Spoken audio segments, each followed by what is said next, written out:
সবাই এখানে দাঁড়িয়ে আছোস কেন? বড় মেম সাহেব আর জামাই বাবু তার আত্মীয় স্বজনদের নিয়ে এসেছেন। হুজুর, এই এই মনে হয় ডালুর সাথে ছোট মেম সাহেবের। চুপ!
হয়ে গেছে, তোর সাথে চিরদিনের জন্য সম্পর্ক ছিন্ন করে দিছি, তারপরেও আমার অনুমতি ছাড়া এই বাড়িতে পা দাঁড়ের স্পর্ধা তোর কি করে হলো?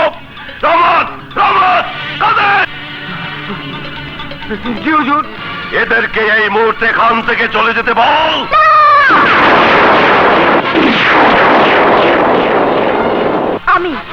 আমি ওনাদেরকে আসতে বলেছি, তুমি তাদেরকে অপমান করে তাড়িয়ে দিতে পারো না?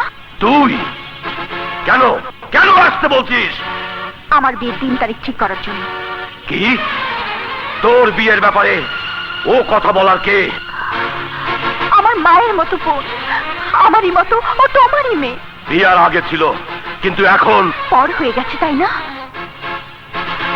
বাবা, বিয়ে হয়ে গেলেই মেয়েরা বাবা মার কাছে পর হয়ে যায় না? হ্যাঁ, পর হয়ে যায়।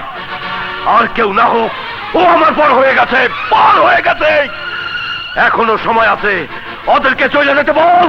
আব্বাজান, আমরা এমন কি অপরাধ করছি যে আপনি ইচ্ছা হয়েছে আপনি কিচ্ছা খতম করে দিচ্ছেন? খবরদার, তুমি আমাকে আব্বাজান বলে ডাকবে না, তাতে আমার সম্মানে আঘাত লাগে। খুব তো সম্মান নিয়ে বড়াই করছেন, অথচ যে আপনার ছোট মেয়ের ইজ্জতের উপর হাত বাড়িয়ে আপনাকে অসম্মান করেছে তাকে কি উপযুক্ত শাস্তি দিলে না? সেইটা আমার ব্যাপার, তুমি বলার কে? আপনার মাইয়া আমার আত্মীয়, তাই ওর ভালো মন্দর ব্যাপারে আমার ভাইটারও কথা কর অধিকার আছে। না, ঝিনুকের ব্যাপারে তোমাদের কারো কিছু বলার অধিকার নাই। আছে তালু সাহেব, আছে, কারণ ও আমার হবু বধূ, আর তাই ওকে বধূ করে ঘরে তুলে নেবার দিন তারিখ ঠিক করতে এসেছি। চুপ! ফের এই কথা উচ্চারণ করলে জিভটা তাই না ছিল। যেদিন একজনের তোমাদের ঘরে তুলে দিচ্ছি, সেই দিনই আমার সংসারের সুখের প্রদীপটা নিভা গেছে। বাপ হয়ে মেয়েরে ত্যাগ করছি, তারপর আবার সম্পর্ক করব কি করে ভাবলাম? আমি এখনো মিলা যাই না যে ওর ভালো মন্দ বোঝার কেউ নাই। কবে, কোথায়, কখন, কার সাথে ওর বিয়ে হবে সেই সিদ্ধান্ত আমি নেব। আমার বিয়ের ব্যাপারে আমার সিদ্ধান্ত চূড়ান্ত। কি? তাইলে তুই আরে বিয়ে করতে চাস? হ্যাঁ, মানে বুবু আছে, তুমি যদি রাজি না হও তাহলে তার মতে আমি বিয়ে করব। কিন্তু আমি বাইচা থাকতে তোদের আশা কোনোদিনই পূরণ হবে না। কেন হবে না? আমার বিয়ে আমার মতামতেই হবে, তুমি বাধা দিয়ে রাখতে পারবে না।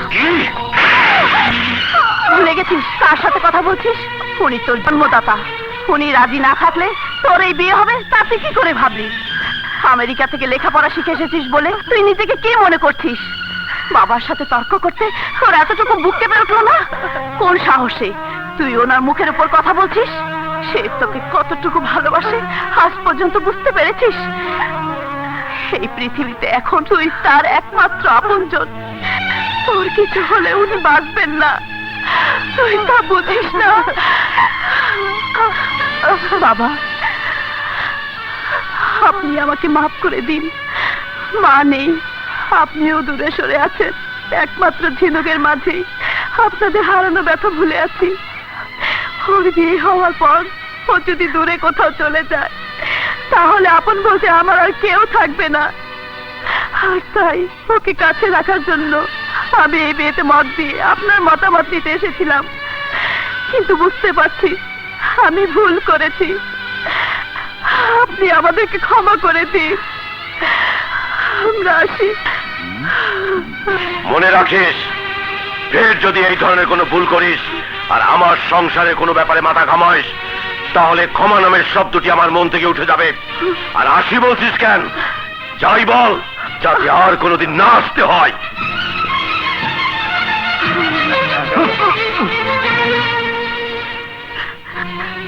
আসি বল, আসি। কাদের মিয়া, জি হুজুর। এগুলি সব বাইরে ফেলাই দাও। এই তোলো তোলো তোলো। বাবা,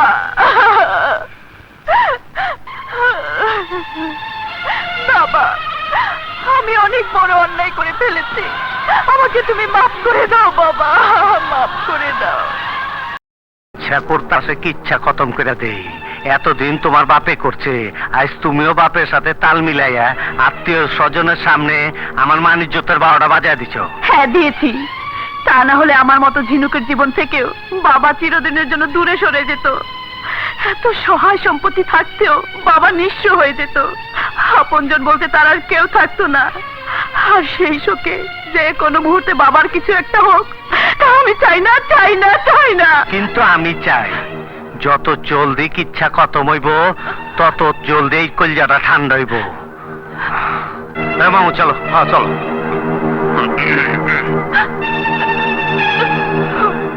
মামু একদম বডি বিক্রে কবাই গেলেন।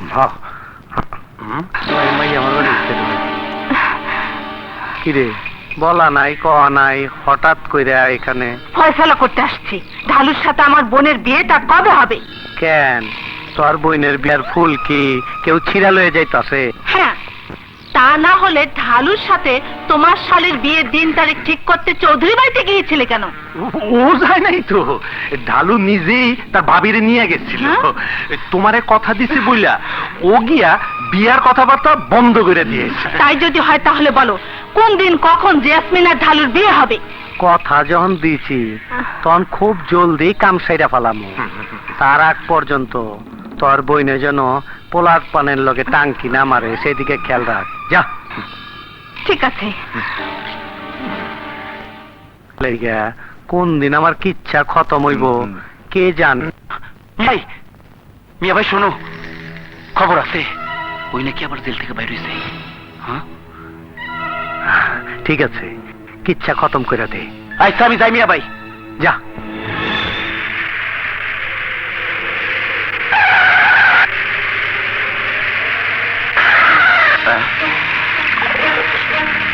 কি ব্যাপার, রাস্তা বন্ধ কেন?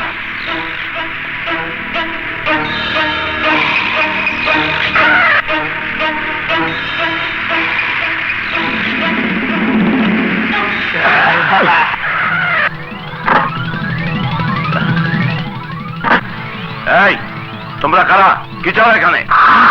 চাই তোকে। কি? এই মাসালাকে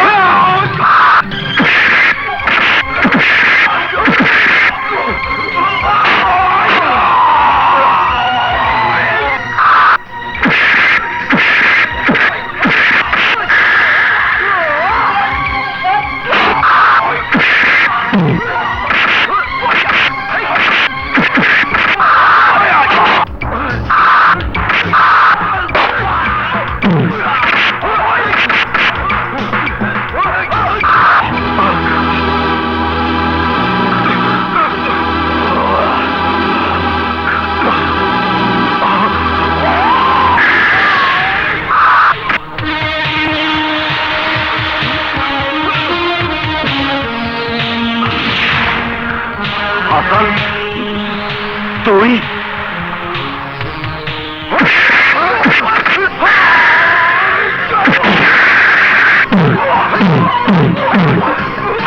হাসান, হাসান দোস্ত,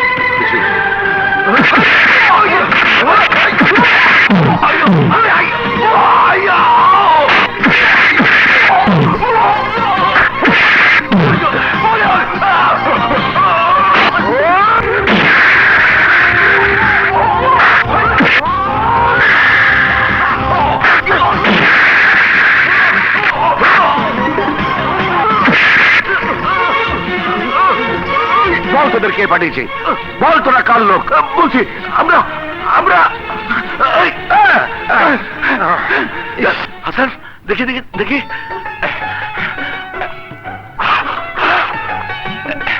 কিরে, পরিষ্কার দেখতে পাচ্ছস? বয়স হচ্ছে তো, গোলা তো দেখা যাবেই। আপনি ঠিক আছেন তো? আমার সব কিছু ঠিক আছে, কিন্তু তোর জীবনটাই নষ্ট হয়ে গেল। কেন আবার অতীত নিয়ে কথা বলছেন? সত্যি তুই এখনো আগের মতোই আছোস?